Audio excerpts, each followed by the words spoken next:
Y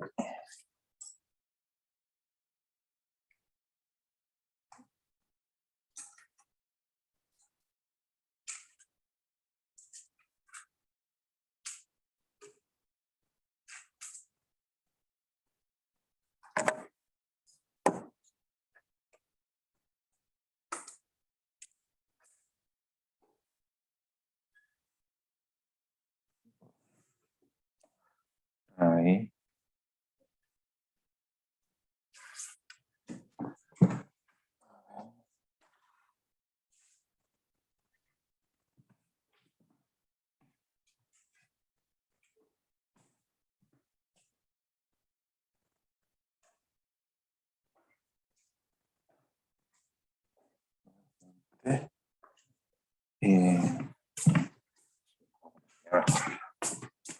Vamos a poner allá.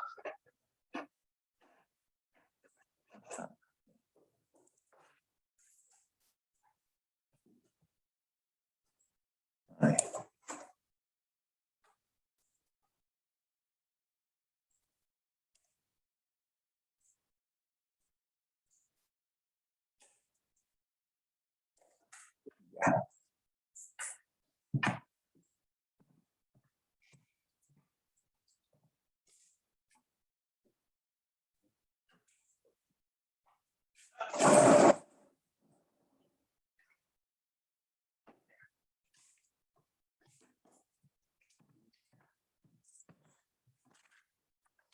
Ya.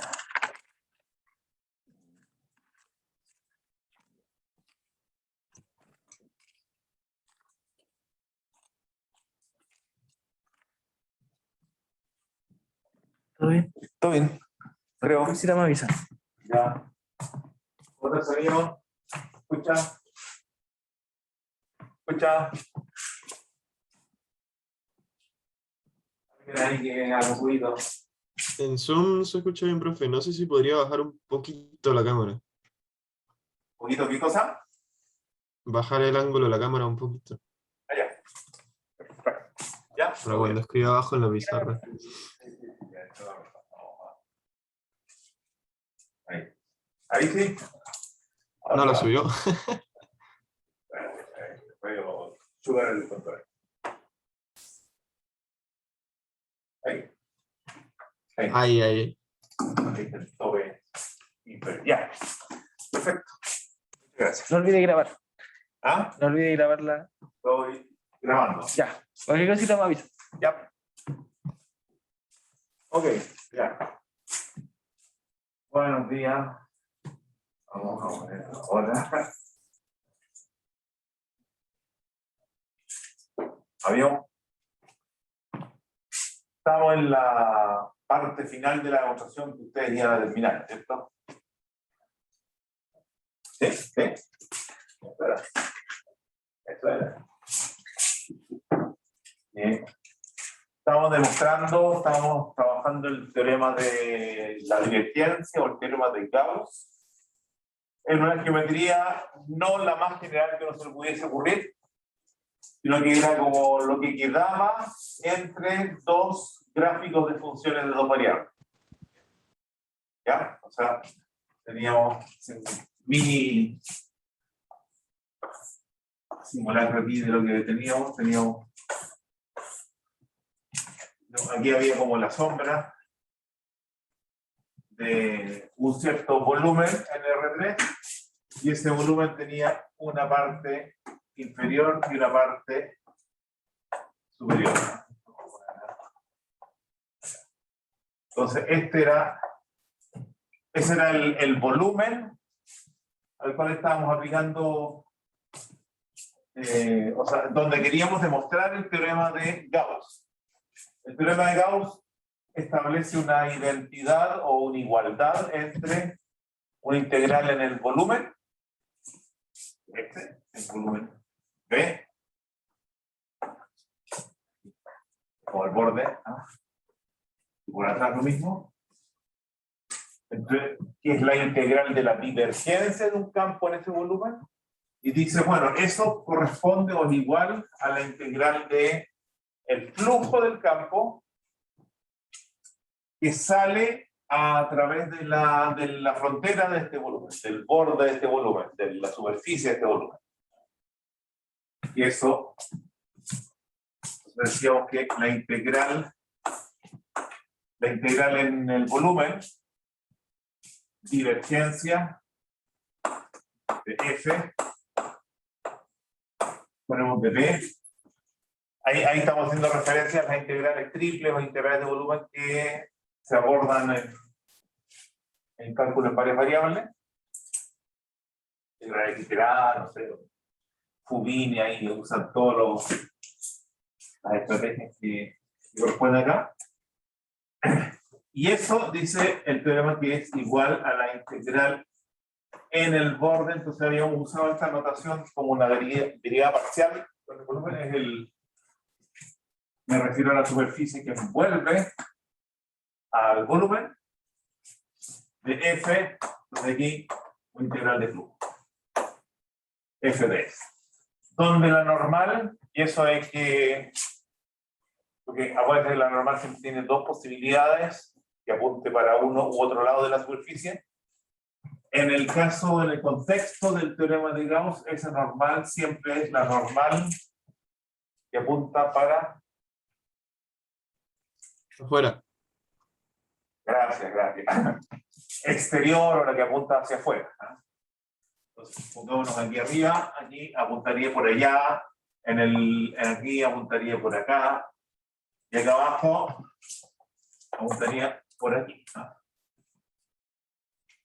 En distintas partes de la superficie vamos a tener las normales que apuntan a lo que corresponde, pero siempre hacia afuera del volumen. ¿Ya? Entonces, ya le habíamos pedido una condición que era F de clase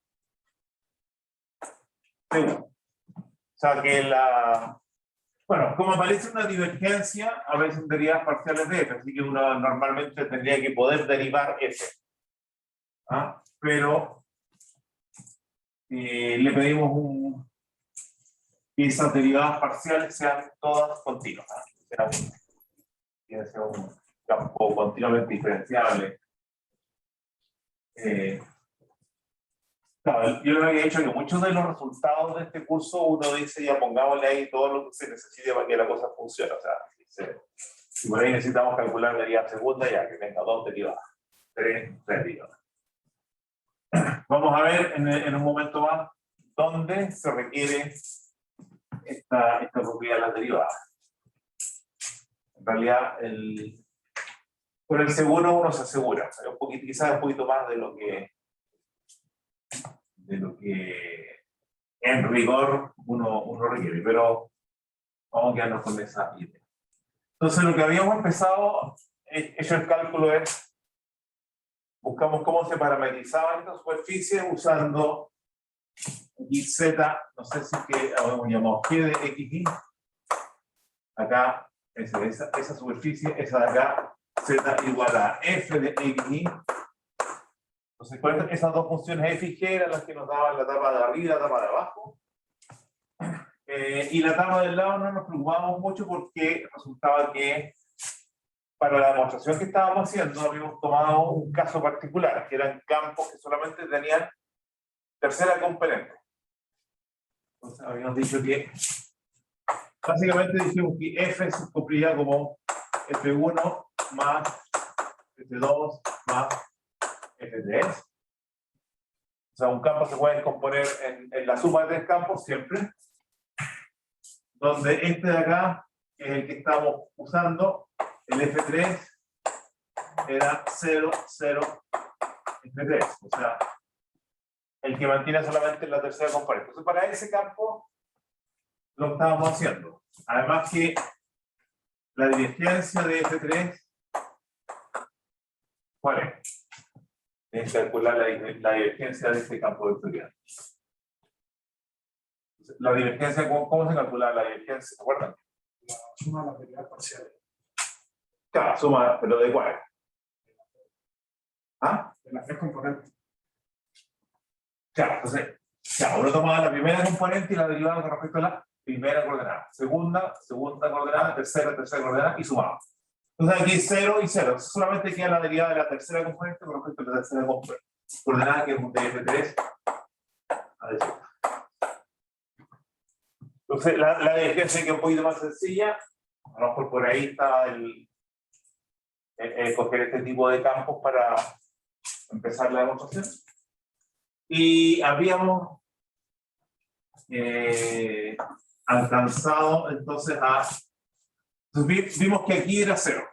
En el borde lateral dije, ahí no nos preocupó mucho porque esas normales son horizontales y el campo es vertical, así que son perpendiculares, y cuando uno hace el producto punto la normal con el F, en este caso el F3, está 0. Así que digamos que el flujo en el borde de B de F es el 3 nomás, punto ds, F3 punto ds,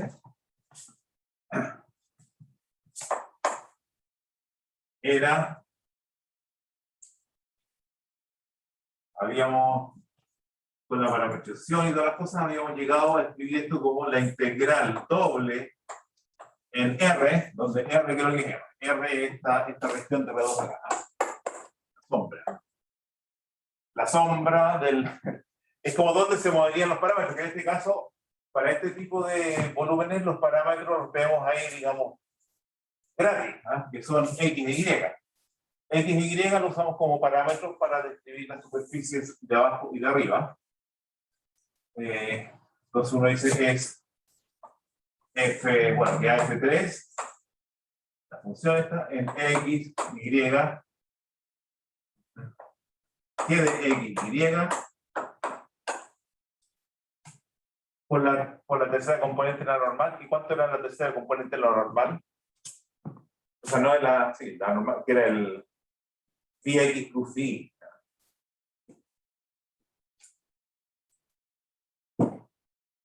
Uno. Ya, ahí está ahí. 1. Entonces no aparece de X de X. Menos. Y el menos era porque en la otra parte aquí la normal apuntaba en el sentido de los negativos, de los z negativos, entonces aparece un signo menos ahí. Entonces había que restar esta integral en la misma región, la F3 en la parametrización, pero con F, X, Y, de X, de Y. Ahí estaba. Hicimos todos los cálculos para llegar a él. Ahora, una vez que uno tiene esto, aquí hay una... Bueno, primero que se pueden poner las dos integrales bajo un mismo signo integral, porque en el fondo estoy integrando la diferencia de F3 en este valor menos el BTA en este valor. Son dos funciones, en el fondo son dos funciones de X y Y que se están restando. Esta y esta. Donde el X y el Y son los mismos a los dos lados, pero la tercera componente es donde hay una diferencia. Entonces,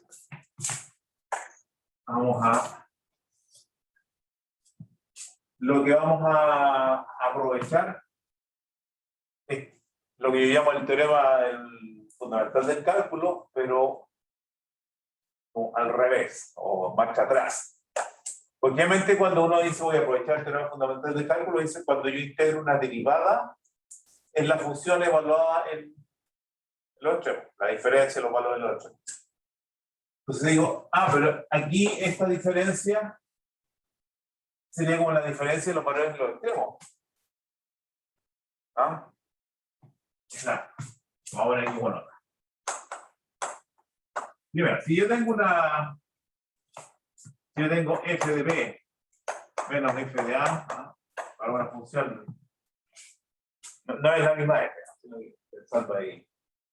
Eso, el teorema fundamental del cálculo, ¿qué es lo que diría eso? Sí, que se cumple toda la hipótesis de continuidad.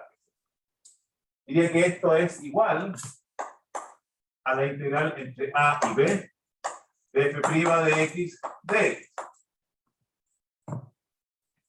Generalmente es lo mismo, pero es el teorema fundamental del cálculo, porque generalmente uno escribe que esto es igual a eso, no es igual a eso. Porque de alguna manera uno dice, las integrales son un desafío que trato de sacarme de encima. Entonces, si tengo que calcular la integral, esa la reemplazo por la diferencia de las funciones, que es algo que son dos evaluaciones, o sea, mucho más, matemáticamente mucho más sencillo esto que es. Pero la cosa funciona en los dos sentidos. Entonces, acá, análogamente,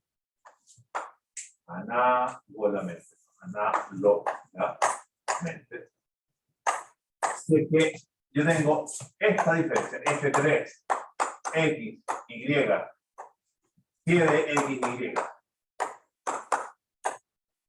menos F3, X, Y, F de X, Y. Entonces, ¿cómo aprovecho esa misma idea, pero en este contexto?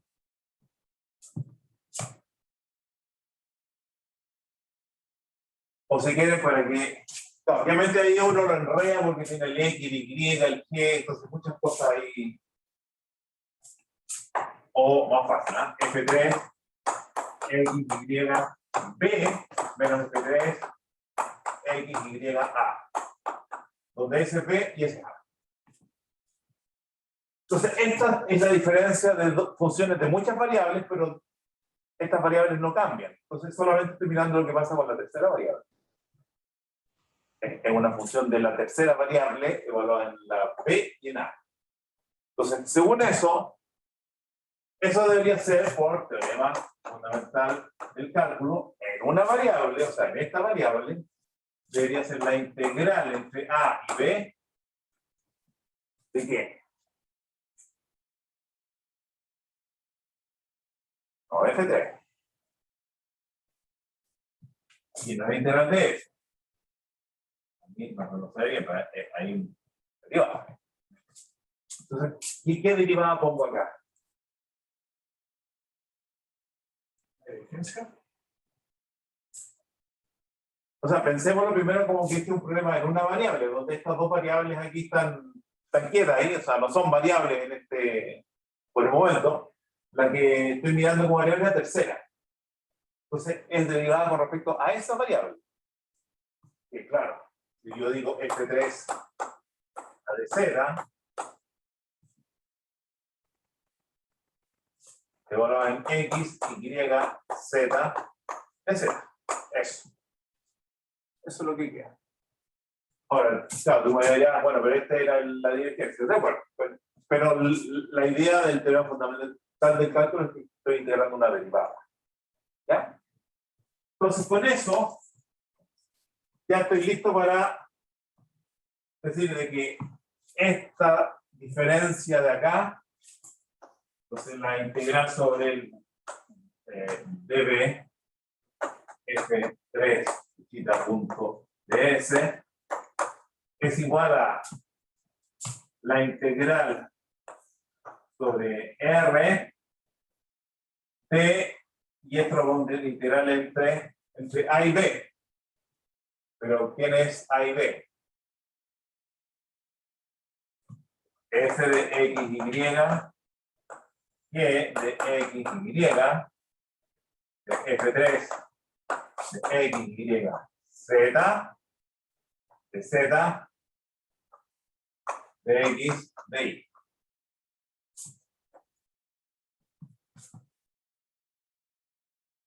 Y si estoy integrando f3 en r y después en la tercera variable, eso es exactamente la integral, llamamos integral triple, en el volumen B de f3. X, Y, Z, de B. Y ahí tengo entonces que en este caso la integral de flujo y la integral de volumen de... Claro, aquí me equivoqué, ¿no? ¿Esto qué es lo que estaba acá? Falta eso nomás, casi nada. Claro, borrador, borrador.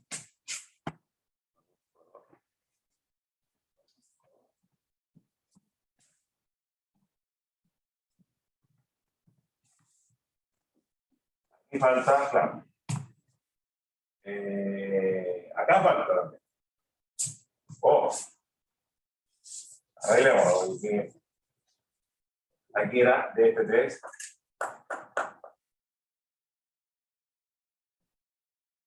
De Z, X, Y, Z. Aquí la integral triple de la divergencia de eso. En B. Ahí sí. ¿Ya? Y ese es el. Bueno, ese no es como el teorema, pero un caso uno ya va, pero una súper particular, porque estamos solamente considerando que el campo tiene tercera componente, la componente FT, la otra 2 con 0, y además estamos tomando estos volúmenes que son más o menos sencillos, que ese lo habíamos llamado del tipo 3, porque es la tercera coordenada la que está limitada por dos funciones de las otras dos coordenadas. Entonces uno dice, bueno, pero ¿qué vas a hacer que el campo tiene otra de estas componentes que es la que es distinta a 0, o todas, y qué vas a hacer que el volumen es de otro tipo? Al menos, por ejemplo, bueno, lo que uno más o menos intuye y es fácil hacerlo es que el teorema lo puedo demostrar haciendo exactamente lo mismo para el caso de volúmenes de tipo 1 y campos que tienen solamente la primera componente distinta a 0. O volúmenes del tipo 2 y que solamente el campo tiene la segunda componente. O sea, si es que uno como hace la pareja de tercera componente distinta a 0 y que la tercera coordenada es la que tengo escrita así, funciona. Para la primera o para la segunda. Entonces, vamos a... Bueno, vamos a tratar de convencernos de que esto que hicimos acá no es tan poca cosa. De hecho, con eso tenemos cubierto casi todos los casos más clásicos. Vamos a ver si lo podemos hacer con tres componentes distintas a 0 y los volúmenes que uno está acostumbrado. Bueno, a ver. Profe, Sí. acá online se desenfocó la cámara mucho cuando movió el pizarrón. No se ve nada ahorita. No se ve nada, hay que necesitar nada todavía. Perfecto. Vamos a que hay que hacer un zoom in y un zoom out. Ahí sí. Gracias. A veces si me acerco a la cámara me enfoca a mí y se pierde la pizarra. Y después se lo olvida la foto. Pero avísenme si pasa de nuevo. Entonces, primera cosa, si es que si el B es a la vez tipo 1, 2 y 3, ya me estoy poniendo como ambicioso, digo, bueno, si es que el volumen respeta las tres definiciones, o sea, el mismo volumen lo puedo mirar como de tipo 1, de tipo 2 y de tipo 3, entonces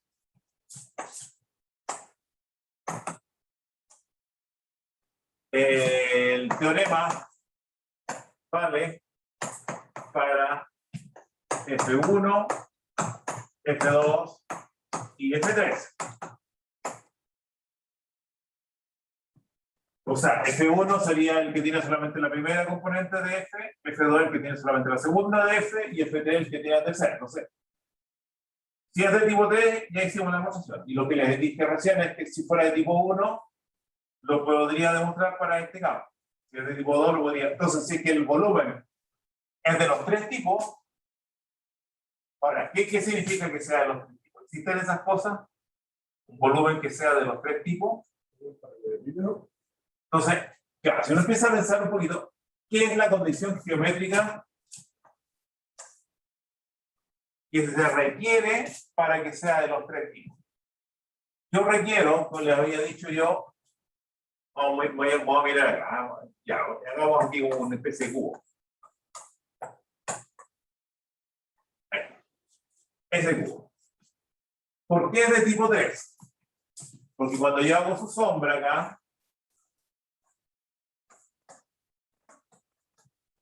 y me pongo en un punto de acá, y miro dónde corta y vuelve a cortar, o sea, en qué punto entra en el volumen, en qué punto sale, en qué punto entra sería la función f de, si quieren a ver,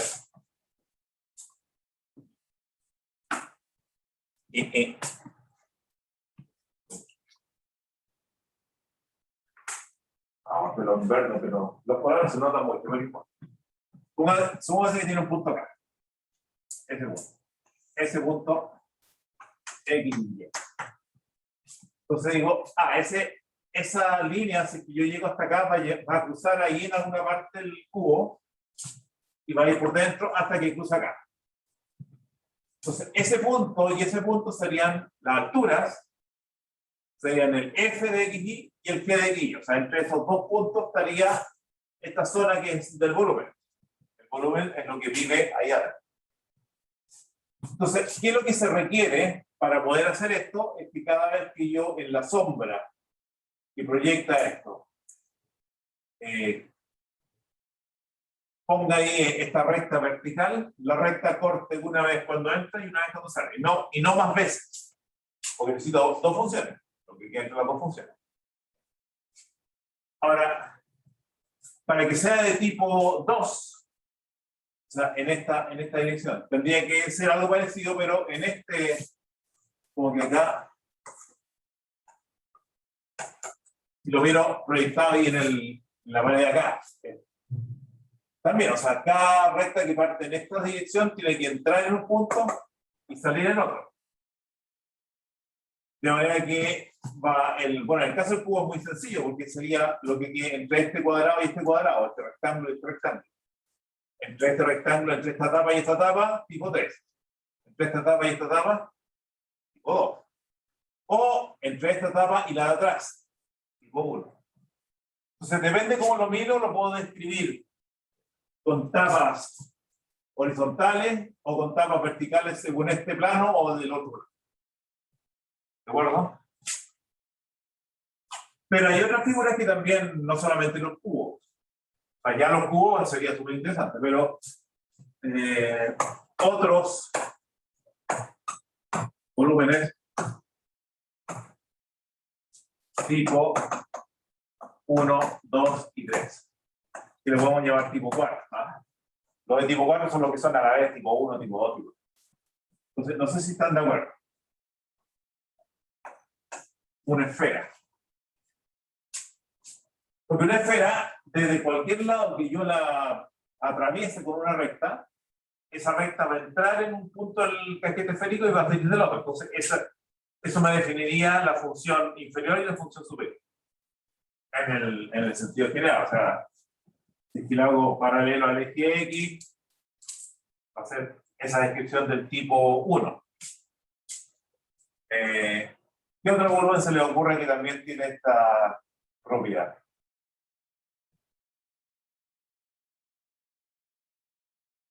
Por ejemplo, un cilindro. Estamos en un cilindro. Entonces, voy a hacer aquí. El cilindro es lo que queda, sería tipo T, o sea que es lo que queda entre esta cara y esta cara. Tipo T. También, para que sea tipo 1, digo que el cilindro es lo que queda entre esta parte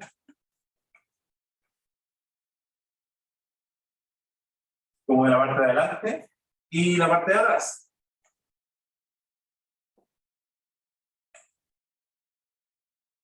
Como el semicilindro delantero, entre estas dos superficies, entonces sería tipo 1. Y para tipo 2, tendría que mirar el cilindro como en este sentido. Entonces aquí diría yo, por aquí. Y por otro lado,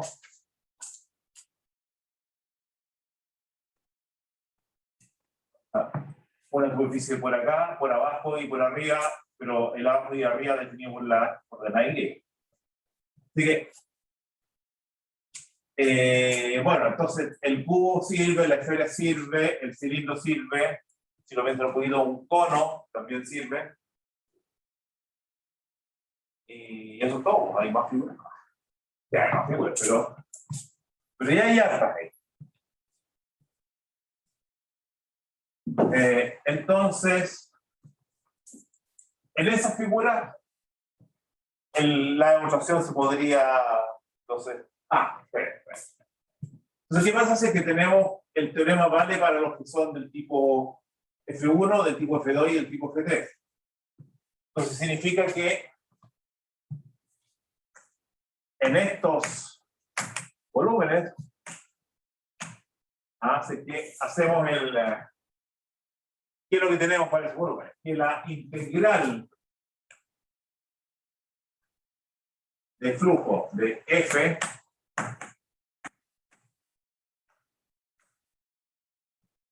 integral de flujo del DF, el F se escribe como la suma de los tres.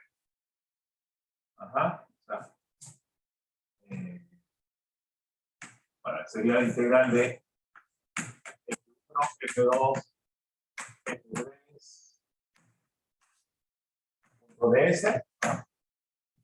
Y esto es F1, 0, 0, más 0, F2, 0, más 0, 0, F3. La suma de tres vectores permite escribir esto. Entonces, y por linealidad de la... esto es de la integral del flujo. Ya, vamos a mirar después ahí porque efectivamente son lineales. En realidad es más o menos obvio y tiene que ser lineal. Pero si es lineal, significa que esto es la integral de flujo de F1. F1 es el que tiene la primera componente. 0 a 1. Punto ds más la integral de F2 punto ds, la primera segunda y la otra por 0, más de B de F3 punto ds. Entonces, en esto lo hemos demostrado, por lo tanto, esta de acá es la integral en B de la divergencia de F1, de B. En los de acá lo hemos demostrado porque este también es de tipo 2, así que sería la integral en B de la divergencia de F2, de B. Y este de acá, la misma cosa. Entonces, este también es, el volumen sería también de tipo 3, porque de los tres tipos, entonces sería demostrado ahí que es la divergencia de F3 de B. Y la divergencia es un operador lineal, así que vuelvo a decir que esta es la integral de la suma de las tres divergencias, y la suma de las tres divergencias es la divergencia de la suma de los tres, o sea, resumiendo, sería integral de B en F. Pues F es igual a F1 más F2 más F3. ¿Ya? Ok, entonces, el teorema de la divergencia, que la integral de la divergencia es igual al flujo en las caras. Esto es igual a esto de acá. El mío acá no. Muy apurado. Es la divergencia. Muy apurado. Ahí está. Que la integral de la divergencia igual al flujo. Eso lo tendríamos entonces en todos los volúmenes que admiten esta triple descripción. La demostración sería la que hicimos esencialmente.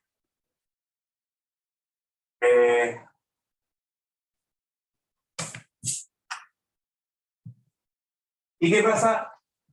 Hay algunos volúmenes que no son, o sea, no todos los volúmenes tienen esa gracia. Digamos, es como, tendría que ser un volumen que yo lo miro de alguna vez de los tres ejes, entro, salgo más de una vez.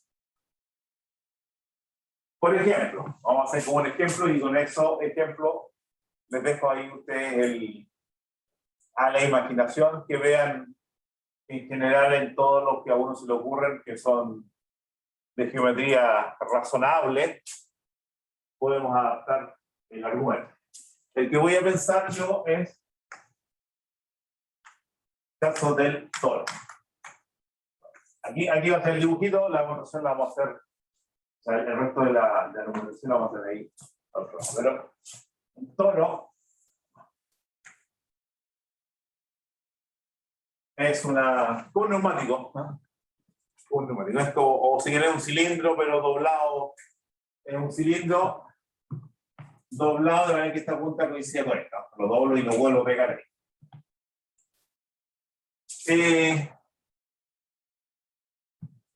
Si lo tengo, el neumático lo tengo así como acá. Hasta aquí está el neumático. ¿Es de alguno de los tres tipos?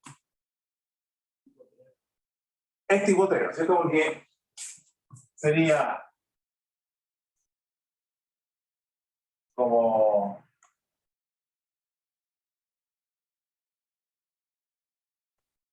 Ahí está haciendo la vida roja. Wow.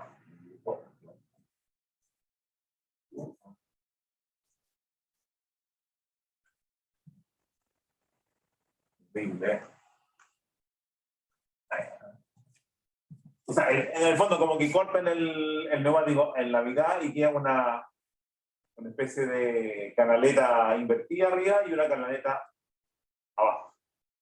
Entonces, o si quieren, cuando yo lo atravieso por rectas verticales, atraviesa el punto y sale por el otro.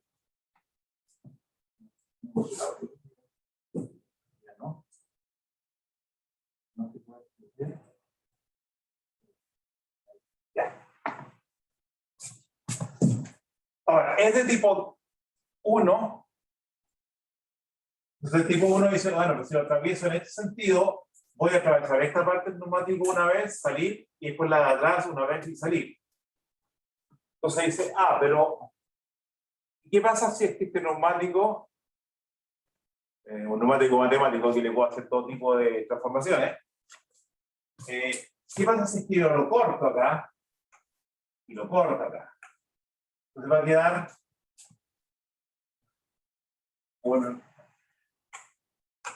una parte por este lado y después va a quedar la parte por atrás. Entonces, de manera que cuando yo lo atraviese con rectas según el eje X, va a atravesar este una vez y salir, y el de atrás también una vez y salir. O sea, este es de tipo 1 y 3. Los pedazos. O sea, este de acá queda solamente tipo 1, lo podemos cortar en dos pedazos que son del tipo, o sea, este que es de tipo 3, lo puedo cortar en dos pedazos que son de tipo 3 y también de tipo 1, gracias a que lo corté y eliminé esa como el doble cruce. ¿Sí? ¿Lo ven? Y ahora si es que quiero que sea de tipo 2, o sea, estos de acá los podré cortar de alguna manera para que ahora además sean de tipo 2. Porque claro, en este sentido, ahí sigo entrando y saliendo dos veces. Acá también, entro y salgo. Entonces, hay que hacer una nueva división. Y sí, pues eso lo podría hacer. Por ejemplo, aquí lo pongo acá hasta acá. Un cuarto después aquí. El de atrás, lo mismo. Y este, no sé, el dibujo está bien lamentable, pero bueno, creo que en la clase auxiliar le están enseñando a usar un software que se llama, no sé si enseñando, pero les ha mostrado ahí cómo salen las figuras que GeoGebra. Es bien simpático ese para hacer cosas tridimensionales. Y ahí pueden, si es que alguien no lo ve, así la imaginación ahí como que le juega malas pasadas, puede aprovechar esos programas para tratar de visualizar mejor. Entonces, ahí serían 4 del tipo 1, 2 y 3. Por lo tanto, En cada uno de estos 4 pedazos tengo mi teorema de Gauss. La pregunta, lo que me estaría como quedando pendiente, es si es que tener el teorema de Gauss en cada uno de los 4 pedacitos será lo mismo que tenerlo en el toro inicial.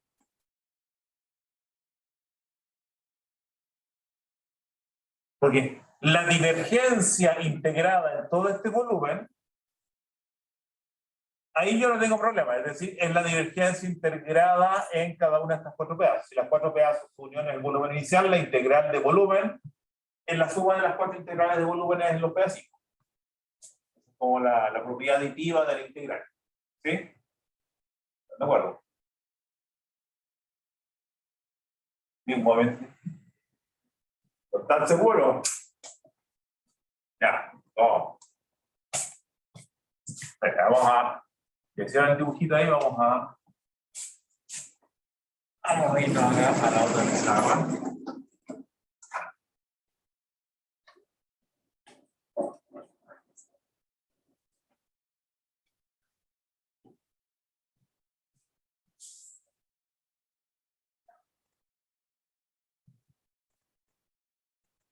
Entonces, recuerdo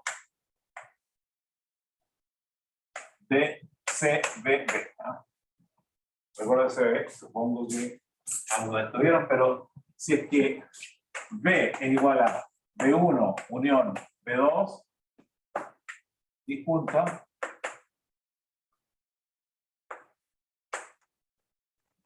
o sea, si un volumen lo tengo dividido en 2 volúmenes disjuntos, las integrales de volúmenes, la integral en B de alguna función f de B es la integral en B1 de f de B más la integral de B2 de f de B. ¿Ah? Eso es una propiedad básica de las integrales. O sea, cuando está calculando uno un volumen, por ejemplo, el cálculo de un volumen nos dice ya, lo voy a calcular como la suma de los volúmenes chiquititos. O sea, de ahí uno parte en estas cosas. Esa propiedad aditiva es como fundamental. Por lo tanto,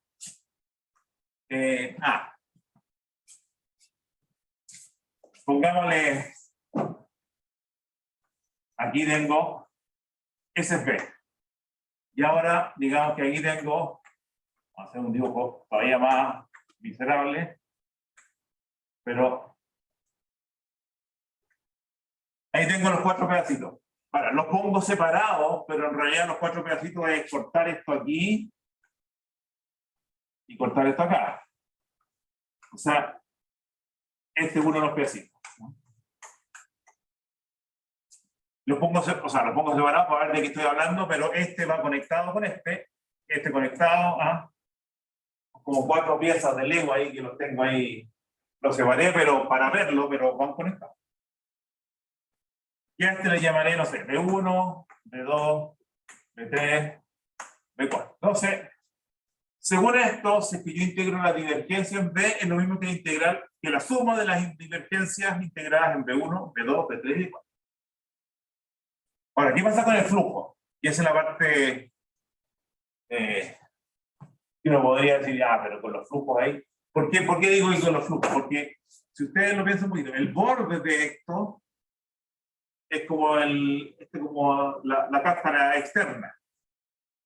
Pero el borde de este de acá, vamos a ahora un poquito abajo para que se vea de qué estoy hablando, tiene esta parte curva y tiene unos, en donde corté aparece un disco. Ese disco no era parte de la superficie del original, sino que este disco es una superficie que apareció porque lo corté. Entonces quedó esto que antes no estaba y esto que antes no estaba. Y el resto sí. Entonces el flujo acá va a ser el flujo en una parte del toro, más estos 2 discos. Entonces uno diría, bueno, es que ahora cuando calculen los flujos en los bordes de cada una de estas, me aparecen unos flujos en estos discos que no los tenía antes. Pero, si es que miro el que está acá, por ejemplo,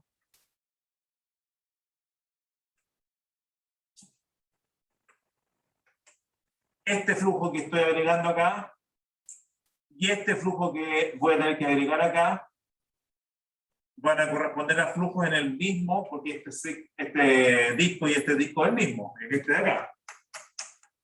Cuando corté aquí, lo estoy viendo separado, pero esos van pegaditos, así que geométricamente el mismo disco, pero que lo considero de parte del B4 o de parte del B1. Y aquí en este disco, la normal exterior apunta para allá, y en este la misma apunta en sentido opuesto, porque es exterior. El exterior acá apunta para acá, el exterior acá apunta para allá. Entonces, es la misma integral de flujo en la misma superficie, pero con las normales opuestas.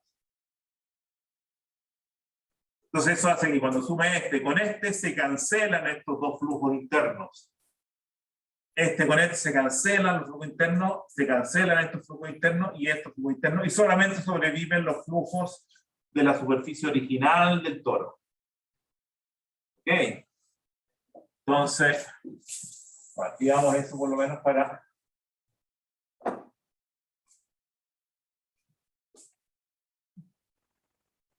Google ahí, en vez de ponerme la hora, me trata de responder las preguntas que estoy haciéndole a ustedes. ¿Eh? Es lo que pasa.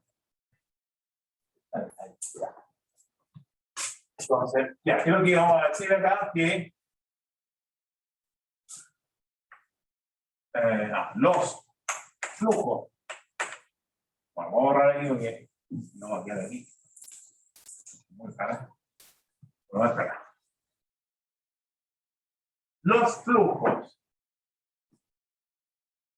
en B1, B2, no, B1, B2, en B1, B2, B3 y B4. Los flujos en cada uno de los pedacitos son el flujo en B más los flujos en las superficies, voy a llamarles de corte, donde tuve que cortar el volumen que era un poquito más extraño, lo corté para que quedan pedazos sencillos. Entonces, el flujo en los pedazos es el flujo en el volumen inicial, más los flujos en los superficies de corte, pero estos últimos, ahí estamos haciendo una demostración, no quiero aquí escribir esta cuestión matemáticamente porque es más o menos evidente. Estos últimos se cancelan, pues 2 a 2 tienen normales. ¿Qué cosa? Normales opuestas. Y ahí está. Entonces tengo el teorema de Gauss que funciona en volúmenes un poco más generales. Este ya no es de tipo 1, 2 y 3, solamente de tipo 3. Pero lo puedo cortar en pedacitos que sí son del tipo 1, 2 y 3. Entonces, un poquito con esa idea, cuando uno tiene un volumen más complicado, si es que yo me imagino que lo podría cortar en pedacitos, por ejemplo, un volumen lo puedo, ¿cómo se llama? No, primero no cacho mucho, pero hay un juego que se llama Minecraft. Ahí está todo hecho con cubitos. O píxeles. Todo hecho con cubitos. Entonces, cualquier volumen sería una unión de cubitos. Entonces, una cosa que tiene una forma complicada la puedo descomponer en cubitos. Y como en cada cubito es del tipo 1, 2 y 3, en cada uno de esos volúmenes más complicados va a valer el teorema de Gauss, porque sumo lo que pasa en cada uno de los cubitos. Ahora, los cubitos en realidad son interesantes, pero No todos los volúmenes se pueden descomponer así como en cubitos porque van a quedar cosas más raras. Lo que se puede hacer es usar lo que se llaman tetraedros. Con tetraedros se le puede dar una forma muy aproximada a casi cualquier volumen. Lo que va a ocurrir es que la superficie de un volumen general, cuando lo quiero escribir como unión de tetraedros, lo que pasa es que en la superficie van a quedar caras. ¿Sabes lo que es un tetraedro? Supongo. ¿Alguien no sabe? No saben. Con pirámides, con caras triangulares. Entonces, en principio, lo que va a ocurrir es que en las caras del volumen original van a quedar caras de estos tetraedros, que son planas. Y los volúmenes no siempre tienen caras planas. Eso es lo que esta aproximación de un volumen por tetraedro lo que hace es reemplazar la superficie por una especie de superficie triangulada. En la medida que los triangulitos o los tetraedros sean cada vez más chiquitos, esa superficie va a ir adaptándose y siguiendo con mayor detalle a la superficie. Y los tetraedros son ejemplos de tipo 1, 2 y 3. Los cubos también. Así que ya con esto nos vamos por casi. Estamos casi listos entonces con el teorema de Gauss. Pero hay un caso ahí que es bueno. Vamos a mirar eso antes de ir a la pausa. Que lo voy a llamar aquí. ¿Qué pasa si es que el volumen tiene le falta un pedazo interior, un pedazo interno? O sea, lo que yo voy a llamar una patata con burbuja. Por el caso de la patata con burbuja. A propósito de la patata con burbuja, ya lo borré, lo otro yo. Que le dejo ahí para que usted en la pausa ahí pense. ¿En qué momento usamos que... Bueno, obvio, ¿en qué parte usamos que fuera C1? El campo.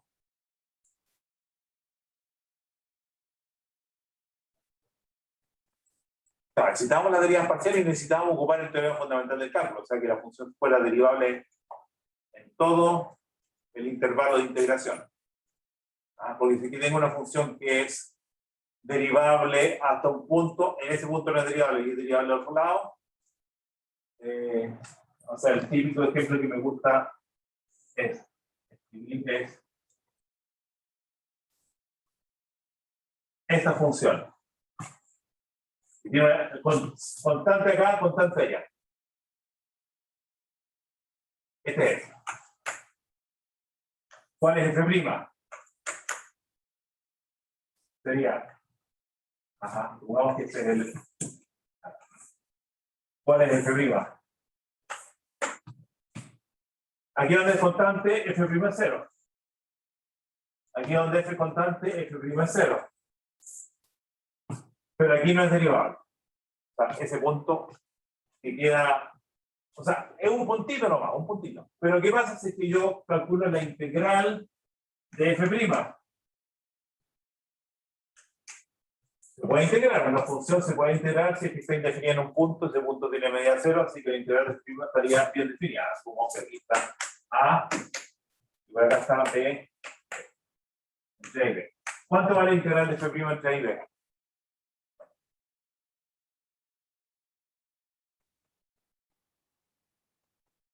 Suman las integrables.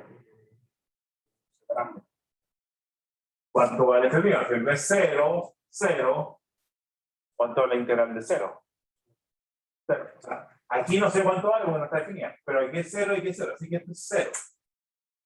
Pero ¿cuánto vale f de b menos f de a? Bueno, f de b menos f de a es la constante que le pusimos a f a este lado y la constante que le pusimos a f a este otro lado. Si aquí tenemos una constante y aquí tiene otra constante, la diferencia entre dos constantes es distinto de 0. ¿Ya? O sea, moraleja.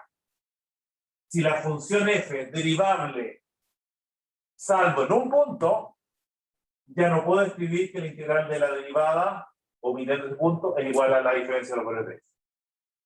¿Ah?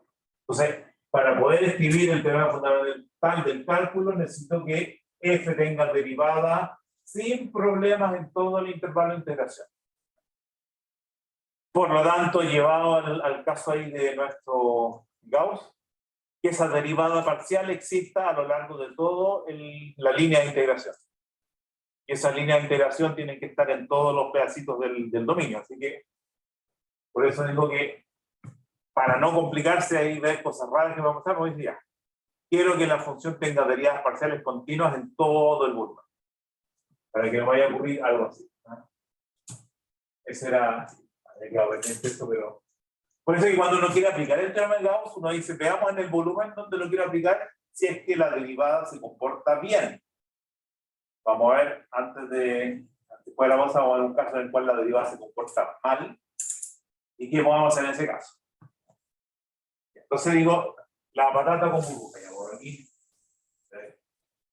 Segundo semestre. Volvemos al cuarto semestre. Y aquí les presento una patata. Ajá. La forma así la idea. Y adentro hay una burbuja. O sea, esta patata es sólida, salvo que ahí tiene un pedacito, como que uno puede salir de la burbuja adentro de la burbuja. O sea, uno puede estar como que, entre comillas, como adentro, pero si estás en la burbuja, digo, ya no estoy en la patata. O sea, tendría un exterior y tenía un exterior ahí adentro de la burbuja.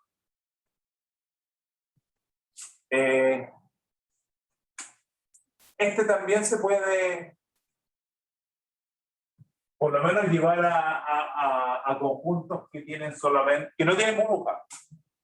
Entonces, ¿cómo transformo una patata con burbuja en una patata sin burbuja?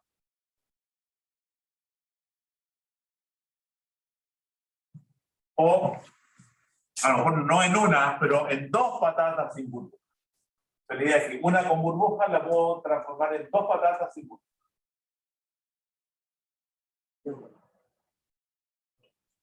Con un corte. Entonces digo, esta la voy a cortar acá. Ya ven que el corte pasa ahí a través de la burbuja y voy a dibujar solamente, este va a quedar la parte inferior con un secadito, pero ese ya no es una burbuja, sino que es como que la superficie acá tiene una depresión ahí, un hoyito. Pero esta es una patata sin burbuja. Y esta parte de acá lo podríamos, no sé, ahí, por aquí, quedaría por acá, y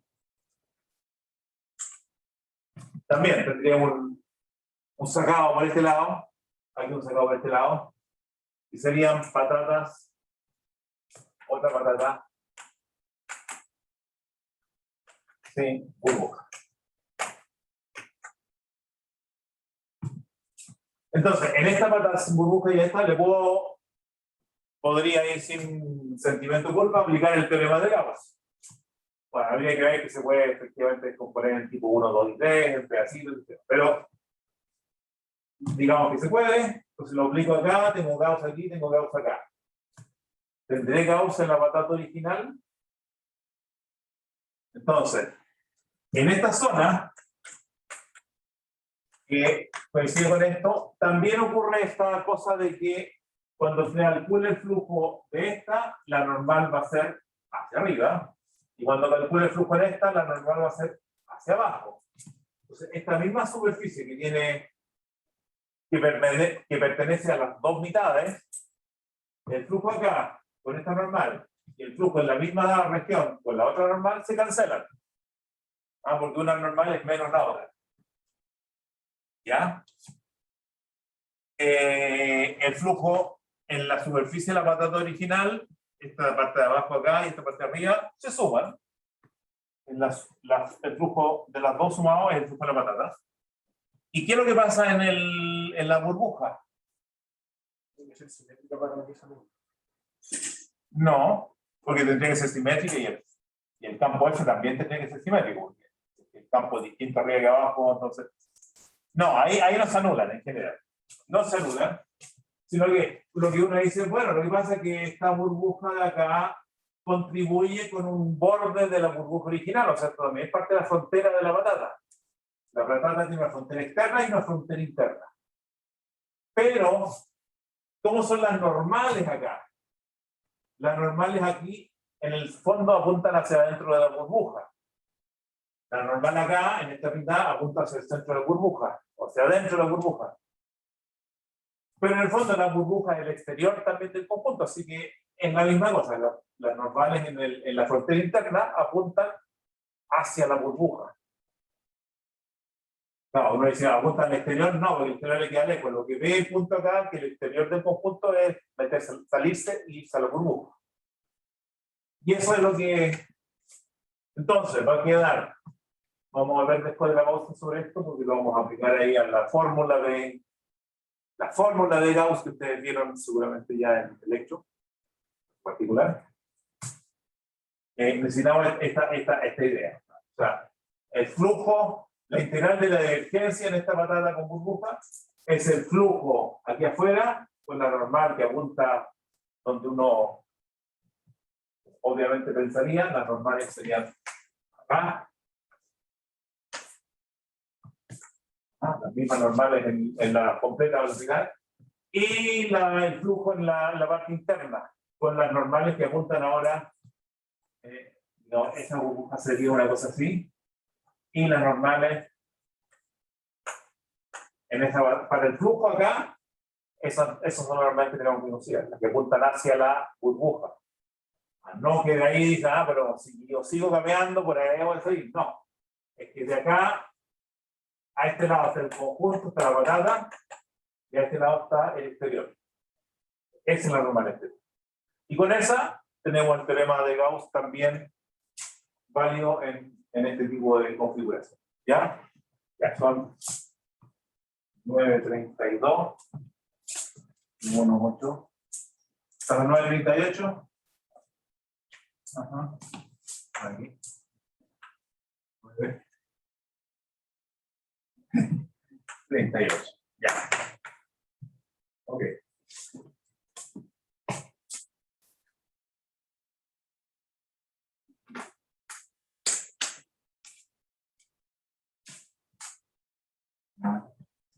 Por esto vamos a quedar ahí expertos en el teorema de Gauss. Ese es lo más espectacular, el caso este de la fórmula de Gauss, que vamos a ver un momento más.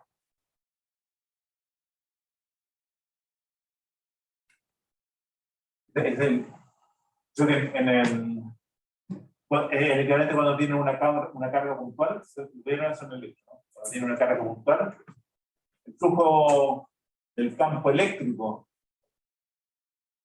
estamos viendo flujos de electro, es una especie de locura ahí, porque ven un flujo allá, ven un flujo acá, espero que no se les arme la pelota dentro de la carga, ¿no? Cuando tiene el campo eléctrico de una carga puntual y uno tiene una superficie cerrada y se pregunta cuál es el flujo del campo eléctrico de esa carga puntual sobre esta superficie cerrada, entonces uno se hace la pregunta, bueno, ¿la carga está adentro o afuera de la superficie cerrada? Si está afuera, es cero. Y si está adentro, es básicamente una constante por la carga. Y no importa dónde esté, y no importa cómo sea la superficie, mientras sea cerrada y en cierre, es la constante por la carga.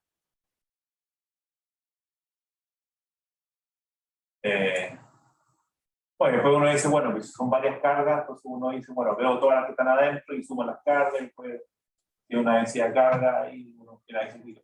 Pero el germen de ese resultado está en una carga. ¿Se lo vieron o no? ¿En el electro? Pero, spoiler, no. ¿Sí? ¿Tuvieron ya su control del electro?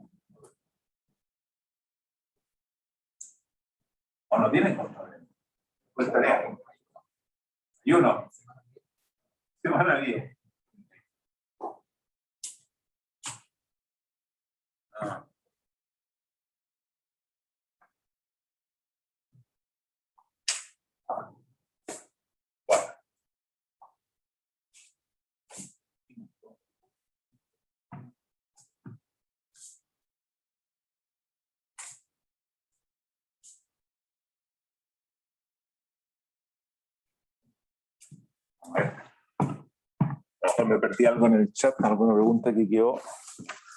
¿Alguna pregunta que quedó? A ver, venga para acá. Chat. Bueno, para acá. No leo para allá. Permiso. Una dona. Se desenfocó. Ese fue. Se desenfocó. Deriva parcial. F'. Ya, perfecto. Vamos para allá. Ya.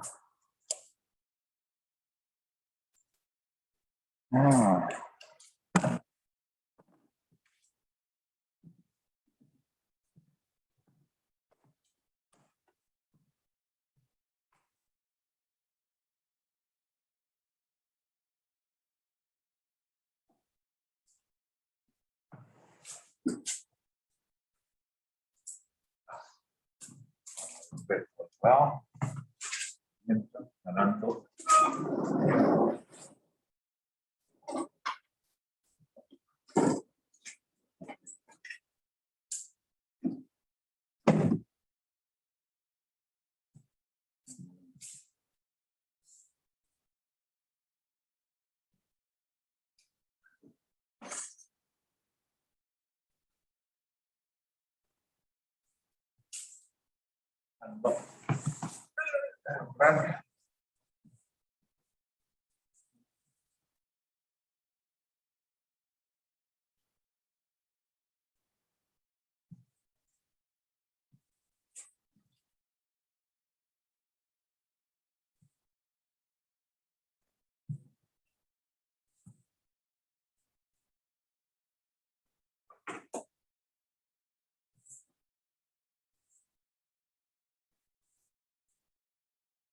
Ya.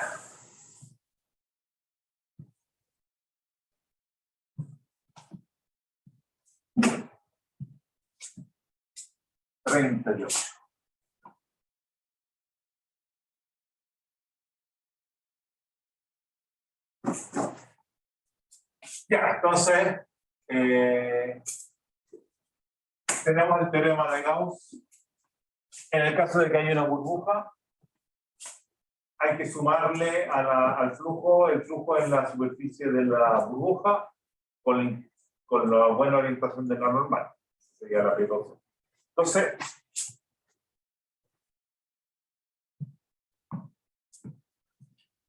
veamos esto que llamo yo de la fórmula de Gauss.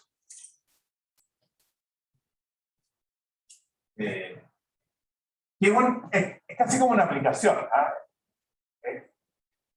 pero como tiene una aplicación interesante, la llevamos casi a rango de teorema. Y es para un campo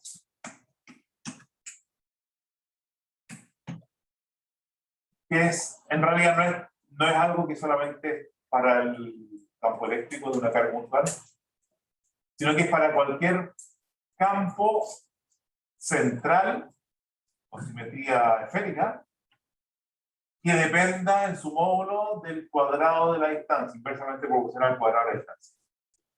Entonces es del tipo una constante por R cuadrado, R2.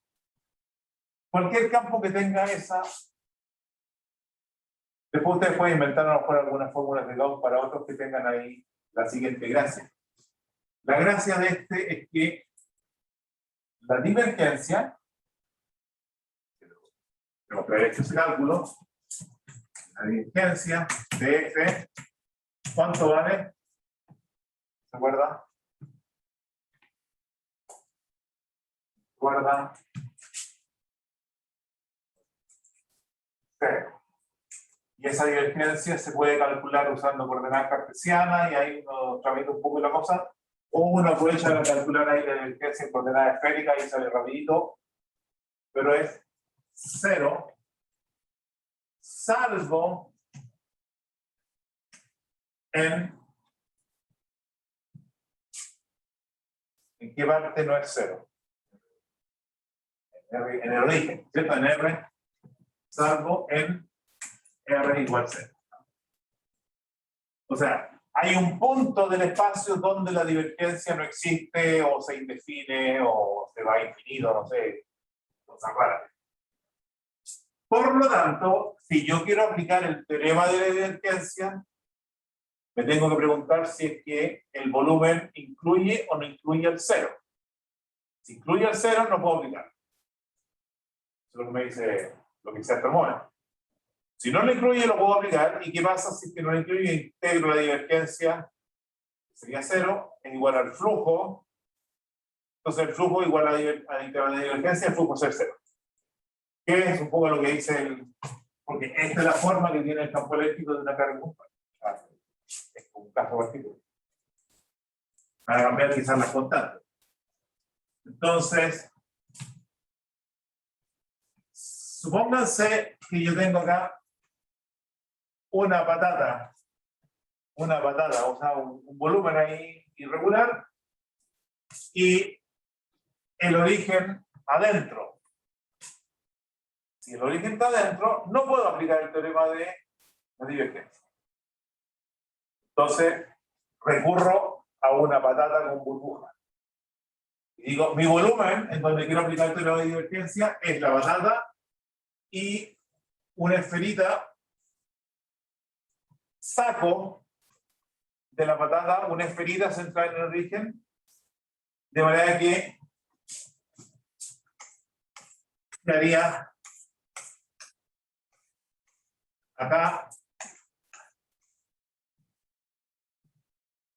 digamos, el volumen sería, no sé cómo llamarle, a omega menos una bola centro cero y radio epsilon. O sea, lo que necesito yo para sacarme de encima al punto donde la divergencia se indefine. Entonces, la integral de la divergencia de f de SF es 0, y este volumen B no contiene el origen, porque lo saqué. El origen estaría en omega, pero al omega le quito el gráfico. No olvide ya, entonces esto es 0. ¿Y qué es lo que dice el teorema de la divergencia? Que esto es igual al flujo. Entonces sería como el flujo en de omega, ¿no? Y sería, este es de omega, y este sería el de, vamos a llamarle de epsilon, a la bola de centro cero. Hay dos bordes, este borde y ese borde interno. Entonces sería de f punto ds a. Y aquí vamos a hacer lo siguiente: si es que b epsilon es la bola sólida, que tiene el borde que me interesa, lo que pasa es que la normal exterior a la bola sólida no es la normal exterior a B. La normal exterior a B acá es la opuesta a la normal exterior a la bola sólida. Entonces voy a poner que esto es menos la integral en d b epsilon de f punto ds. ¿Por qué? Porque la normal apunta para el otro lado del que debería ser. Ahora, y esta diferencia es 0. Eso es lo que dice el teorema de, lo que me permite decir el teorema de Gauss. No es que esta integral sea 0, sino que esta diferencia es 0. Esta, que es la que yo quiero saber cuánto vale el flujo que sale de la patata, dice uno, es lo mismo que lo que, bueno, que lo que sale de esto. Porque el menos ahí hace que las normales estas sean las que van apuntando. O sea, lo pongo al revés, ¿no? Así, la integral de omega f punto ds es igual a la integral de bola epsilon de f punto ds. O sea, lo que sale de la patata es lo que sale de la bolita. Y lo que sale de la bolita lo puedo calcular, porque la bolita es una esfera. la esfera, vamos a llamarle no, debe ser. A ver, llamémosle X. Ese es lo mismo, pero el F. ¿Cuánto es el F en esa esfera? Lo que yo sé que en la esfera el radio vale epsilon. Así que alfa partido de epsilon cuadrado y el redondo, es redondo. Entonces, ya alfa partido de epsilon cuadrado, es redondo. Punto. ¿Cuál es la normal? La normal de la esferita. No, es redondo. La normal exterior a la bolita. Es redondo. Es. Entonces, R tongo, punto retongo, como son unitarios, vale, eso vale 1. Estas son constantes, así que queda alfa epsilon cuadrado con la integral en la S epsilon de S.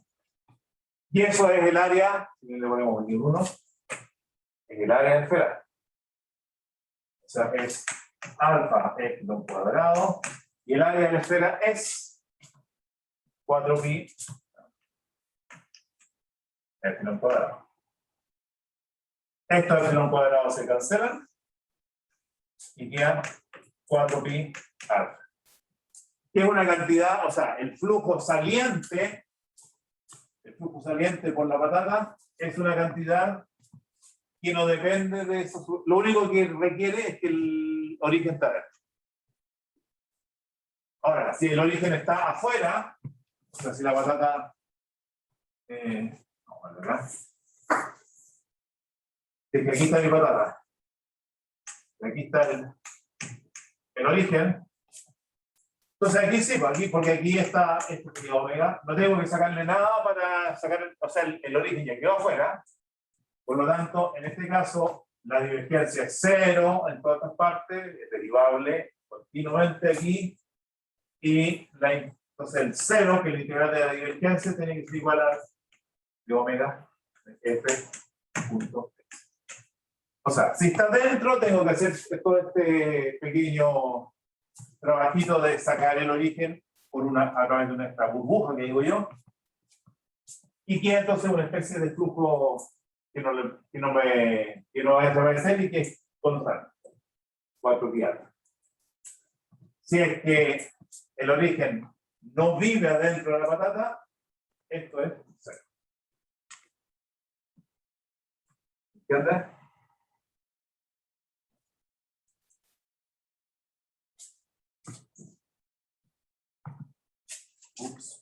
Ups. Vamos.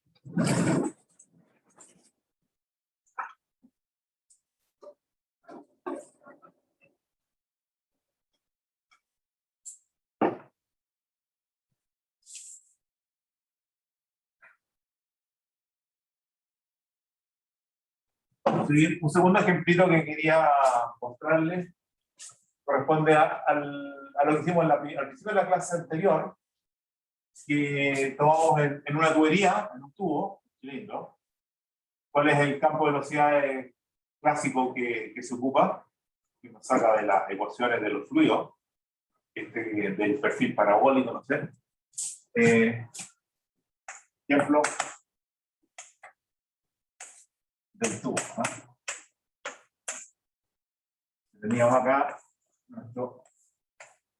el B era también había una constante, vamos a poner C, R cuadrado menos ρ cuadrado por Z2. ¿No? Eso es lo que nos da. Este es el de velocidad. Y le dije que ustedes hicieran el cálculo acá. Vamos a llamarle sigma, ¿no? Se podía calcular el flujo en sigma con la normal para allá. En el sentido, bueno, de B punto ds, que En este caso, el flujo tiene un sentido bien concreto, que es el caudal, como cuántos litros por unidad de tiempo están atravesando esa superficie. ¿Cuánta agua está pasando?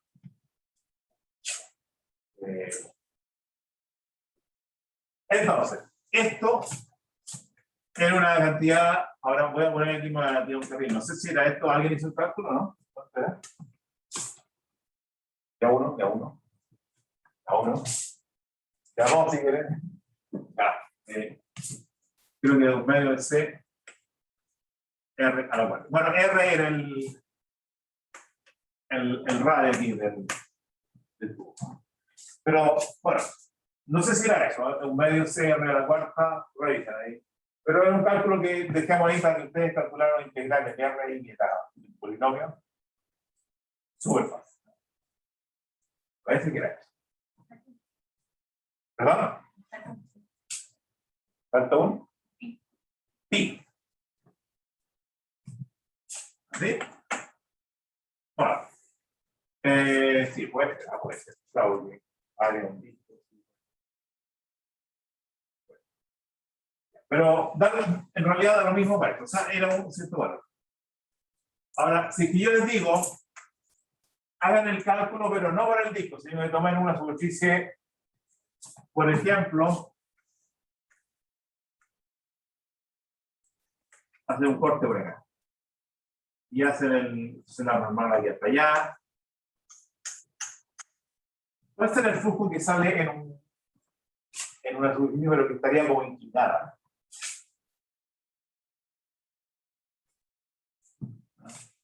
Así sería la que ya están calculando y está inclinada. Entonces, yo les digo, ¿pero cuánta es la divergencia de B? ¿Cuál es la divergencia de eso? Cero, porque miren, esto tiene solamente componentes según Z y el ρ depende de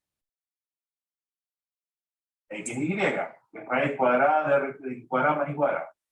Así que la tercera componente no depende de Z, entonces cuando calculen la divergencia, que va a ser la derivada de la componente tercera con respecto a la variable Z, cero. Así que esa divergencia es cero, calculando. Por lo tanto, lo que uno dice, bueno, si es que yo imagino el volumen, que el pedacito de tubería,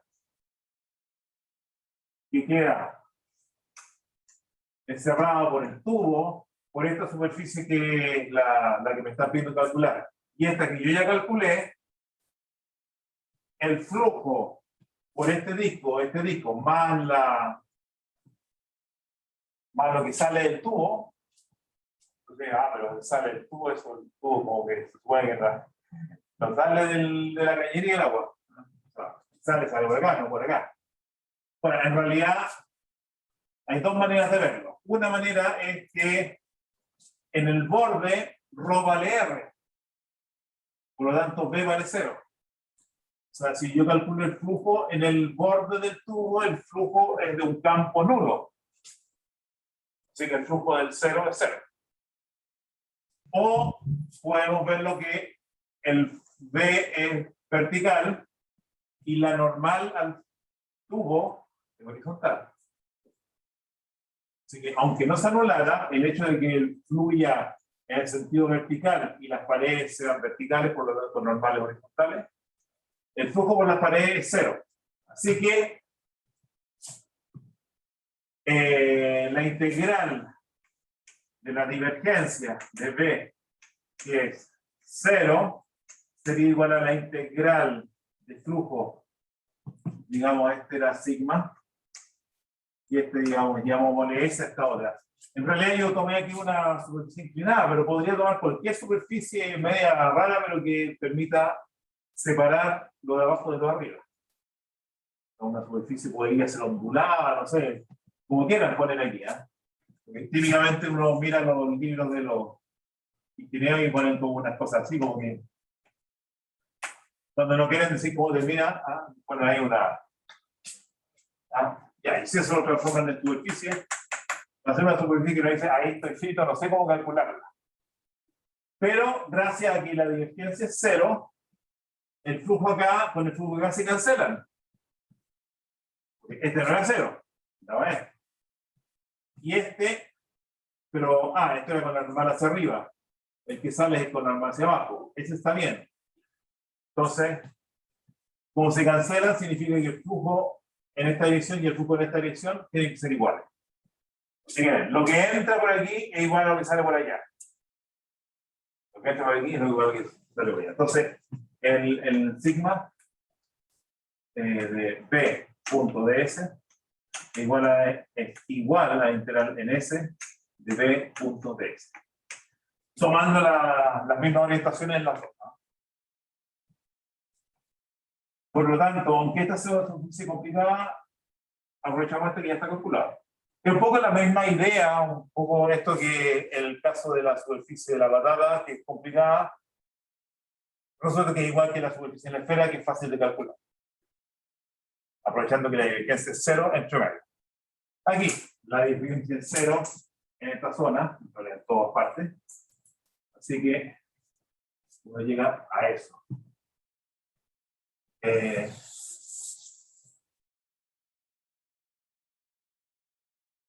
Ya, 3 minutos. Bueno, lo que voy a decir a continuación, quizás merece más que los 3 minutos que nos quedan, pero volvamos sobre el tema de la interpretación de la divergencia, porque aquí ya uno empieza a tener algunas ideas de que, por lo menos cuando la divergencia es cero, hay unos flujos que son cero. Entonces, yo digo, si es que tengo aquí un punto X barra, la divergencia en ese punto, ¿qué es lo que me da como información de un campo? La divergencia de F en X barra, ¿qué información me da? Entonces, digo, tomemos acá un pequeño volumen. Puede ser una esferita, un cubido, no sé. Voy a llamarlo PES, o de bola. El campo F, supongamos que de divergencia, seguro no tiene problemas por este lado. Está todo bien. Resulta que la integral de la divergencia de F, B epsilon, es igual a la integral en la superficie de B epsilon de F. ¿De? ¿Ya? Entonces, uno dice, bueno, si la divergencia es continua, las teorías parciales son todas continuas, yo diría que en esta cosa habría el mínimo de la divergencia de F en B epsilon es menor o igual que divergencia de F en X, menor o igual que el máximo. Y esto no quiero pasarme de la hora, así que bueno, ya. En ese B epsilon, la divergencia que es continua tiene un mínimo, tiene un máximo. ¿Ya? Bueno, estas cosas me imagino se las han contado. Por lo tanto, la integral en B epsilon de esta cantidad es menor que la integral de eso, menor que la integral de esto. Pero ¿cuánto vale la integral del mínimo en la bola epsilon? Vale el mínimo, pues integrando, vale el mínimo de la divergencia de F por el volumen de B epsilon. La integral de esto vale lo que vale, que es la integral de eso. Y la integral del máximo, que es un número, o sea, una constante, es de esa constante más grande, el máximo de la divergencia de F por el volumen de B. Y por lo menos ahí va aquí.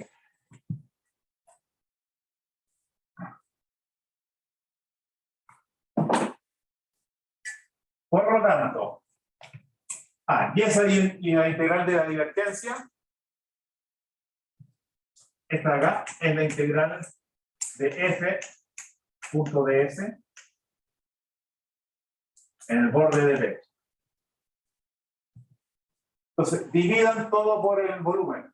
Dividimos todo por el volumen. El volumen aquí se va, y aquí queda entonces el mínimo de la divergencia de F, me da igual que 1 sobre el volumen de B epsilon por el flujo F punto ds igual que el máximo de la divergencia de F en B epsilon en B. Entonces, esto de acá, vamos a repetir esto ahí, vamos a partir la próxima clase, el martes ahí, mirando esto que llegamos acá para sacarle el jugo, pero ya lo pueden mirar. ¿Qué es lo que es una cantidad dividida por un volumen? Como una densidad volúmica. Entonces, aquí sería una cosa extraña, porque como la densidad de flujo, la densidad de flujo está entre el mínimo de la divergencia y el máximo de la divergencia. Entonces, ¿qué pasa cuando epsilon tiende a 0? Porque la densidad es haciendo el volumen tender a 0. No es, sino sería como una densidad media. Entonces, la densidad puntual, que es en el epsilon tender a 0, y a la divergencia en f de x barra, sándwich, es igual a esa densidad de flujo que está. Vamos a partir desde ahí la próxima clase para tratar de entender bien esto. Y ahí está la idea intuitiva de qué es lo que representa la densidad, que es más o menos lo que les había contado, les había adelantado la primera semana, yo creo. Y aquí recién con este teorema tenemos ya, poder ponerle ahí algo, ya estamos listos. Bien contenido. Ok, eso, si tienen preguntas ahí pueden hacerme preguntas. Los que están ahí ¿no se entendió en la casa? ¿Están online? ¿Había esto online, no? Yo. Bueno. Ya. A ver.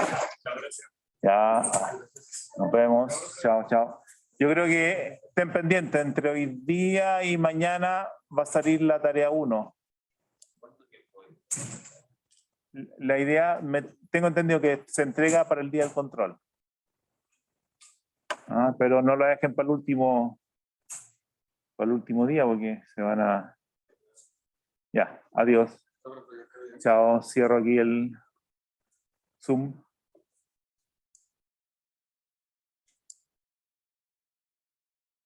Vamos.